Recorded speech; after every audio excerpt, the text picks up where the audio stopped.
کے بارے میں پیغمبر مصطفیٰ صلی اللہ علیہ وسلم نے فرمایا دعا مخ العبادت، دعا عبادت کا مغز ہے، مدعا ہے۔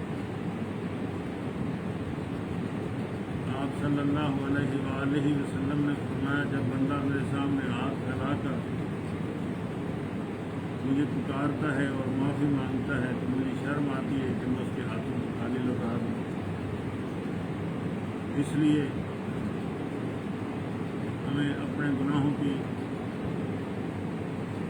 معافی مانگتے رہنا چاہیے اور توبہ سے بے نیاز نہیں ہونا چاہیے۔ اللہ وحدہ لا شریک ہمیں توفیق عطا فرمائے۔ اللہ کی بے شمار نعمتیں ہیں جن کو ہم دن رات جن سے استفادہ کر رہے ہیں۔ سب سے بڑی نعمت تو اسلام کی نعمت ہے۔ اللہ تعالیٰ جس کو خالص عقیدہ اور توحید راسخ پر مبنی عقیدہ عطا فرما دیتا ہے اور پھر اس کو عمل کرنے کی بھی توفیق عطا فرما دیتا ہے، تو سب سے بڑی نعمت تو ہے یہ۔ اس کے علاوہ آپ صلی اللہ علیہ وآلہ وسلم نے فرمایا کہ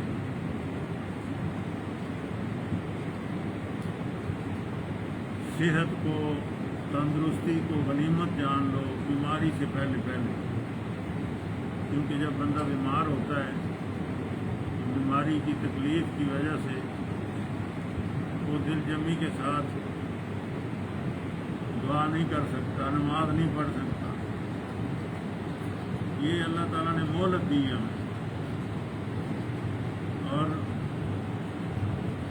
یہ مہلت کتنی باقی ہے اس کے بارے میں اللہ ہی خوب جانتا ہے کہ کتنی باقی ہے۔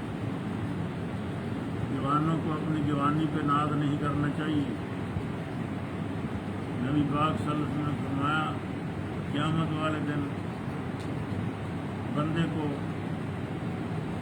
پاؤں اٹھا کر جانے کی اجازت نہیں دی جائے گی، جنبش کرنے کی اجازت نہیں دی جائے گی، حتیٰ کہ وہ حدیث میں غالباً 5 سوال ہیں ان کا جواب نہ دے۔ میں نے تجھے صحت دی تھی، تندرستی دی تھی، تم نے تندرستی کو کہاں خرچ کیا؟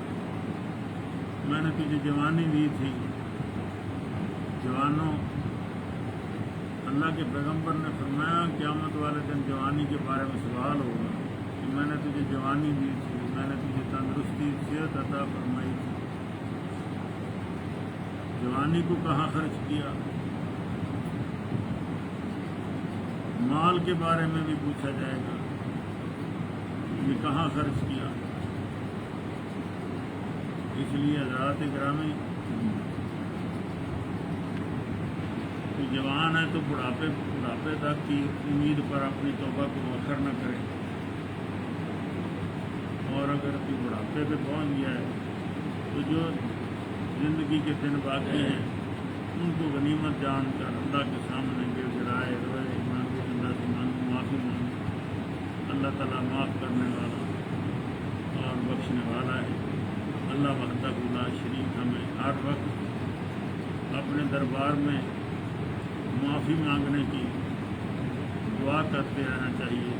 دعا کی توفیق اللہ تعالیٰ عطا فرمائے اور ہمارے ساروں کے گناہوں کو اللہ وحدہ لا شریک معاف فرما دے۔